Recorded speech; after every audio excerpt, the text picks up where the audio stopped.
So, this Salt Lord Rahab, asked Jorgen. But he was interrupted by the wind speaker before he could get any further. He's not a Salt Lord, he's a governor, the orc corrected him. That seemed to be happening a lot, he noticed. Wind speaker Gwindon liked to make sure every word was written down very precisely. The speaker was unerringly polite, but he was starting to get the impression that the orc didn't trust him, or at least didn't trust him to get it right, and he wasn't sure which idea he found more insulting. "What's the difference?" he asked, regretting it as soon as the question left his lips. "The difference is that one is a Salt Lord and one is a governor." Jorgen stared at the orc with a look of disbelief that made it clear that they were going to have to do better than that, especially if he wanted the civil servant to cross out what he'd already written. A Salt Lord is more like one of your boss seats, and a governor is more like one of your senators. The orc's tone barely hid the fact that they thought all this was obvious. Right. Your Salt Lords have instructed Governor Rahab to open the port at Oran? He spoke slowly. It was a petty thing to do, but it helped him keep his temper. Yes, to show our beneficent support for our new trading arrangements. Gwindon smiled at him. He was convinced the wind speaker was doing this on purpose, but the orc continued before he could say anything. In return, we ask you to consider the plans that we've put forward for a beautiful new embassy to be built in Cargo to house the fleet master and his staff. Once complete and suitably staffed, it'll help ensure that there's no possible chance for any confusion, any mistakes. Right. And mistakes would be bad, I suppose. He felt foolish asking that, but he could see the damn wind speaker was clearly hinting at something and he didn't like it. His job was to write all this down and convey it to the citizens who did know what to do with it, so the little Grendel pedant could bloody well spell it out. In response, the Grendel's face was a picture of easy charm as they maintained a relaxed smile, but their tone was steely.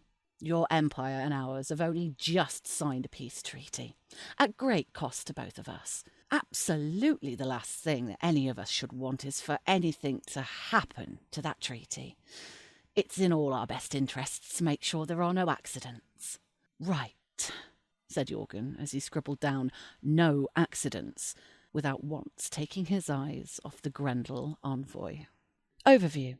Following the ratification of a treaty, the Grendel are now recognised as foreigners by the Empire. The Grendel are obsessed with trade, and many of them are eager to take advantage of the new situation. During the autumn equinox, the Imperial Senate ratified a peace treaty with the Grendel Orcs. One important aspect of this treaty is that the Empire now considers the Orcs of the Broken Shore to be foreigners, able to trade with and visit each other's lands. The Grendel pride themselves on being traders first and foremost, and claim to view war as something not to be pursued until all other avenues for profit are exhausted. They're clearly eager to take advantage of the new treaty.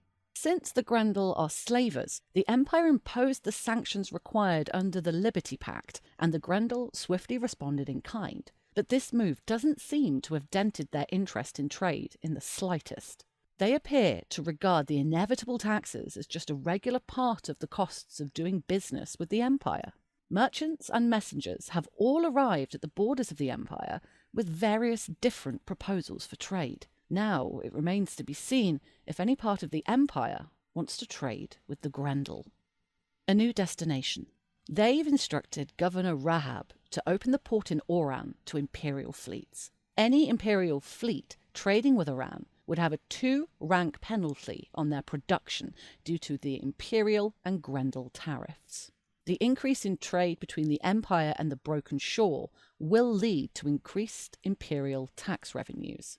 Following the signing of the peace treaty, it's not long before the first Grendel vessels begin showing up in Imperial ports on the Bay of Katazar. It appears that the vessels are coming via Oran in the west and via Apulus in the east, and are disposing of any slaves on board at those ports before travelling into Imperial waters.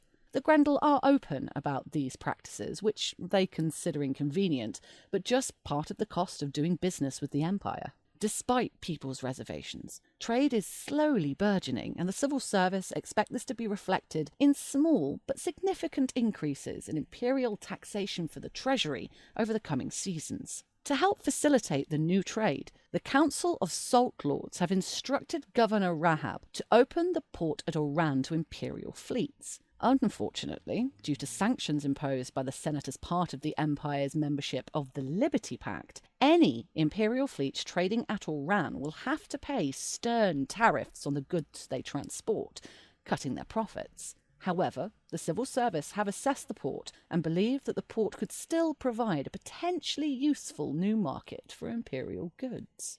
Some strident corsairs point out that while the imperial captains are trading with the Grendel, what they are mostly buying are freeborn goods seized in the fall of Feroz. In practice, the goods available at Oran represent a mix of freeborn and Grendel materials. The herbs are all native to Feroz, while the money produced represents luxuries and exotic goods imported from the Broken Shore.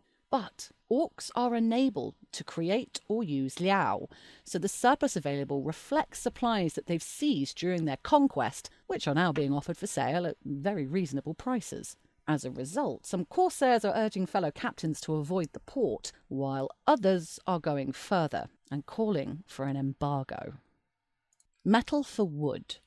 The Grendel are keen to acquire weirwood and offer mithril in return. They ask permission of the Imperial Senate to construct a new trade facility to enable the exchange.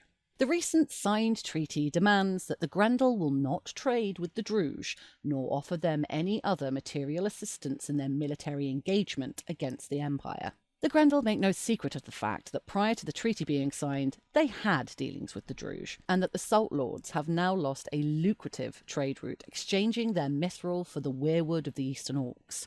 As a result, they're now looking to replace this lost market and are happy to offer this opportunity. A well-dressed representative of the Salt Lords Council, Wind Speaker Gwindon, has arrived in the Empire looking to see if a deal can be made to divert the shipments of mithril that have previously been set aside for the Druge to the Empire in exchange for whatever weirwood the Empire can spare. Gwindon has requested that the Imperial Senate commission the Broken Shore mithril market on the southern coast. Once the commission is secured, the Windspeaker would provide all the white granite and money needed to fund the construction, which is 30 wains of white granite and 60 crowns, so the structure could be built without any cost to the Senate. The only thing the Grendel could not supply are the architects and workforce needed, due to the Empire's restrictions on the use of involuntary labour. Thus, the commission would count against the maximum number of commissions that the Empire could approve in a season. The Grendel envisage a substantial expansion of the dock facilities in one of the major southern ports of the Empire to allow even the largest Grendel vessels to dock. The designs they propose include a large warehouse and a huge pivoting double treadwheel crane designed to help load and unload bulk cargoes from the ship. In addition to the warehouse, the facility would include a large office and a living space for a handful of Grendel. The Windspeaker is at pains to assure anyone who asks that local labour would be employed to operate the facility. They are emphatic that Imperial law will be followed at all times by every Grendel on Imperial soil. While Gwindon has requested that the Enclave be built in one of the two major trade hubs, Cargo or Sarvos, it would be possible to build the commission in any one of the major southern ports of the Empire, such as Crown's Key or Sirok. The Orc diplomat suggests that a broker of the Broken Shore would be appointed to oversee the trade. There is no request or even suggestion that the structure be ceded to the Grendel, but, clearly, they could make the title worthless with a season's notice, simply by refusing to participate in the trade. The civil service suggests that the well-worn path for such a title would be to have it appointed through the Imperial Bourse. It could be auctioned as an imperial title or appointed by the tally of the votes as a national title in the appropriate nation. Although the Windspeaker has requested that the trade facility be commissioned with a Senate motion, there's no reason why the bearer of an imperial wayleave could not undertake the commission. In legal terms, the facility is just a ministry whose construction is being paid for by a foreigner rather than an imperial citizen. A grand edifice. The Grendel point out that their ambassador has no embassy. They do not want the absence of an embassy to undermine the peace treaty. The current ambassador is the Imperial Fleet Master, Esteban y del Rio Blanco y Guerra of the Brass Coast. They're offering to help build a grand edifice to house the Fleet Master and their staff. The grandiose embassy they propose would require a Senate motion. The Empire would be expected to provide 30 white granite and 60 crowns in labour costs. The Grendel Embassy would have an upkeep of 6 thrones each season, rather than the usual 5 thrones. In summer 383 YE, the Grendel took the unusual step of asking the Imperial Senate to recognise the Imperial Fleet Master as the official ambassador to the Broken Shore, with the authority and powers that arise as ambassador. The Senate agreed and amended the title accordingly, granting the incumbent Esteban y del Rio Blanco y Guerra significantly increased powers as a result. At the time, the Grendel said they were not concerned about an embassy, but they appear to have changed their tune now that a peace treaty's been signed. When questioned on this point, they make the argument that diplomatic errors were of little concern when the Empire and the Broken Shore were at war. Now that a peace treaty has been signed, the Fleet Master has considerably more responsibility, since it will fall to him and his Grendel counterpart to prevent any misunderstandings from undermining the new treaty. As Wind Speaker Gwyndon points out, it's in everyone's interest for the treaty to last the full 2 years and more if possible. Building an embassy sends a clear signal that the Empire are fully committed to upholding their side of the treaty, which helps to build trust. The Grendel hold the Fleet Master in the highest respect. He's proven to be audacious and cunning, qualities that they universally admire. But he can't be everywhere. What he needs is a body of trained staff who can ensure smooth relations. Otherwise, who knows what might go wrong? The Grendel are at great pains to stress that they do not want to be seen making demands of the Empire. They understand the Empire has many punishing wars to fight against the Yotun and the Druge, and that funds might be short as a result. They've put forward designs for a grand edifice in Cargo, a huge building faced in marble with 2 high towers that would be bigger and taller than any embassy the Empire has constructed thus far. The Grendel claim it needs to be this large and grandiose to make their envoys comfortable and to deal with the burgeoning trade between them and the Empire. But, as a gesture of friendship, they propose to split the cost of construction equally between them and the Empire. They will provide the white granite if the Empire will provide the weirwood. Thus, the embassy would cost the Empire 30 wains of weirwood and 60 crowns. It would take 2 seasons to complete due to its great size, but once complete, it would provide the ambassador with valuable opportunities to profit from trade with the Grendel. It would also help to ensure the peace treaty, minimising the potential for diplomatic disputes and confusions between the Broken Shore Orcs and the Empire. The structure would cost 6 thrones to maintain each season, rather than the usual 5, due to its grandiose nature. Liberation of the Lost. The Grendel Treaty agrees to the return of 1 Imperial citizen taken by the Grendel for each day that passes. Slaves are released to Imperial territory on the last day of the month. The Grendel suggest that Esteban direct the search for any specific individuals that people might want freed. 2 weeks after the autumn equinox, a small huddle of freeborn are escorted over the border into Sirach Madruga by a force of Stoneborn. The Orc commander indicates that the Imperials have been brought as part of the treaty, slaves taken in Feroz during the invasion. A month later, another group is delivered by ship to Trevento, apparently taken during the occupation of Sarvos in 380 YE. Each month, another group of 36 former slaves are brought to the Empire, either by ship or overland. They are left with the first Imperials who the Grendel encounter, often with only the clothes that they are wearing. A cynical civil servant has pointed out that those they have freed thus far have been old or have been maimed in accidents such that they are no longer able to carry out the kind of hard physical labour that will be demanded of those who work in the salt mines. Nonetheless, there are scenes of jubilation and tears of such joy on the faces of those who are freed that it brings a lump to the throat of even the most jaded. When asked about who they're choosing to release, the Grendel are quite open about the fact that they're picking those they no longer need or want. That quickly leads to a situation where they are inundated with requests for specific individuals, long assumed lost by mourning family and friends. After some consideration, the Grendel decide that they are happy to look for specific slaves, provided they are suitably recompensed, but suggest that it might be better to formalise this arrangement rather than leave it to chance. They propose that the Imperial Fleetmaster name a single citizen each season and provide pertinent details to the Grendel by sending a winged messenger to Achan of the Fort Fuil Merchant of Bonds.